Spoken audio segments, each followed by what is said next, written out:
Hello my YouTube family, हमारे channel SP भक्ति रस में आपका स्वागत है। सावन के सोमवार की आप सभी को ढेर सारी शुभकामनाएं। सावन मास की आप सभी को ढेर सारी शुभकामनाएं। भोले बाबा की कृपा आप सभी पर बनी रहे। आज हम आपके लिए लेके आए हैं श्रावण मास की पहली कहानी।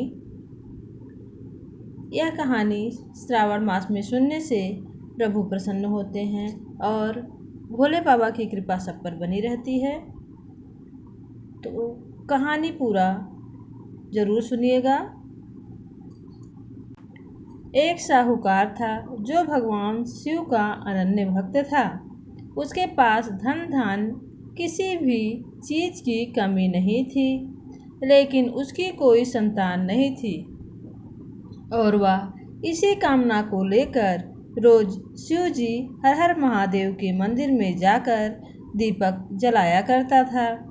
उसके इस शिव भक्ति भाव को देखकर एक दिन माता पार्वती ने शिव जी से कहा कि प्रभु, यह साहूकार आपका अनन्य भक्त है। इसको किसी बात का कष्ट है तो आप उसे अवश्य दूर करना चाहिए। तो आपको उसे अवश्य ही दूर करना चाहिए। शिव जी बोले कि हे पार्वती, इस साहूकार के पास पुत्र नहीं है, इसीलिए यह दुखी है। माँ पार्वती कहती हैं, हे ईश्वर, कृपा करके इसे पुत्र का वरदान दे दीजिए। तब भोलेनाथ ने कहा कि हे पार्वती, साहूकार के भाग्य में पुत्र का योग तो है ही नहीं। ऐसे में अगर पुत्र प्राप्ति का वरदान मैंने इसे दे दिया तो वह केवल 12 वर्षों की आयु तक ही जीवित रहेगा। यह सुनने के बाद भी माता पार्वती ने कहा कि हे प्रभु, आपको इस साहूकार को पुत्र का वरदान तो अवश्य ही देना चाहिए। माता के बार बार कहने पर भोलेनाथ ने साहूकार को पुत्र का वरदान दे दिया, लेकिन यह भी कहा कि वह केवल 12 वर्षों तक ही जीवित रहेगा। साहूकार यह सारी बातें सुन रहा था, इसलिए उसे ना तो खुशी हुई और ना ही दुख हुआ। वह पहले की तरह भोलेनाथ की पूजा अर्चना करता रहा। उधर सेठानी गर्भवती हुई और 9वें महीने उसे सुंदर से बालक की प्राप्ति हुई। परिवार में खूब खुशियां मनाई गई, लेकिन साहूकार पहले की ही तरह रहा। उसने बालक की 12 वर्ष की आयु का जिक्र किसी से भी नहीं किया।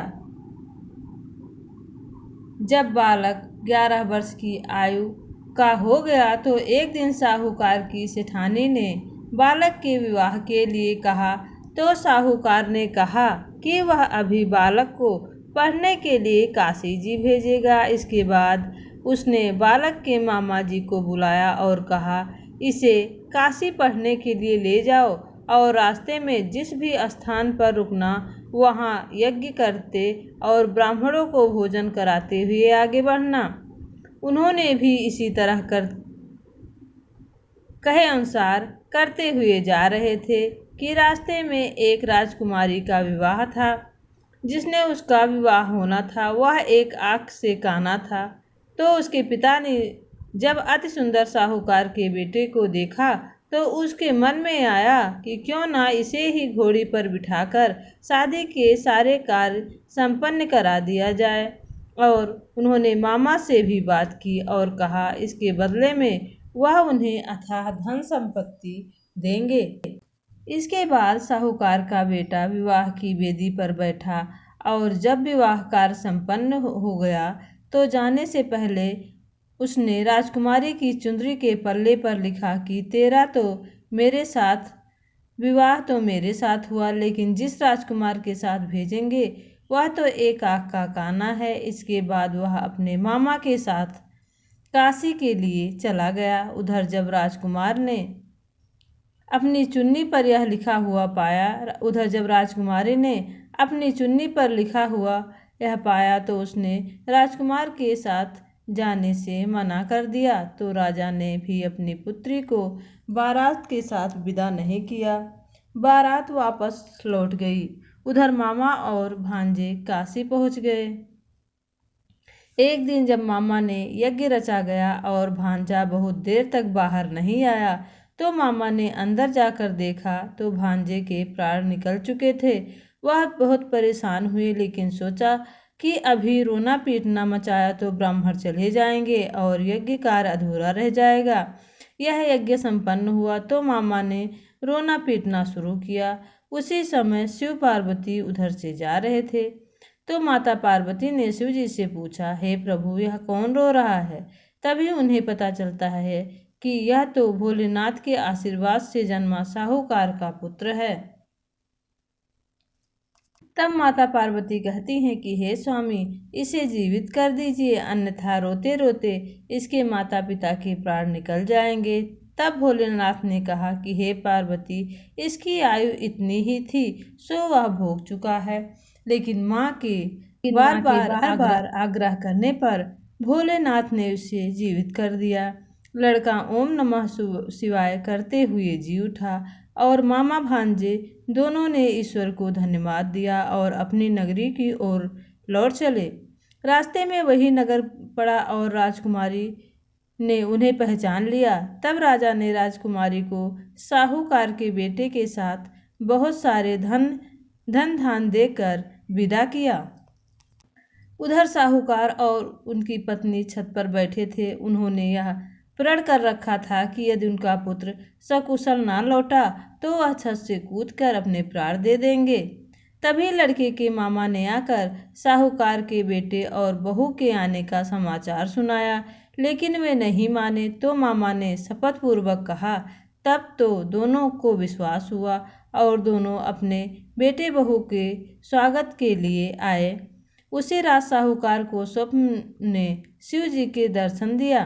स्वप्न में शिव जी ने हर हर महादेव जी ने दर्शन दिया कि तुम्हारे पूजा से मैं प्रसन्न हुआ। इसी प्रकार जो भी व्यक्ति इस कथा को पढ़ेगा और सुनेगा, उसके समस्त दुख दूर हो जाएंगे और उसे मनवांछित फल प्राप्त होगा और उसकी सारी मनोकामनाएं पूरी होंगी। दया के सागर हैं।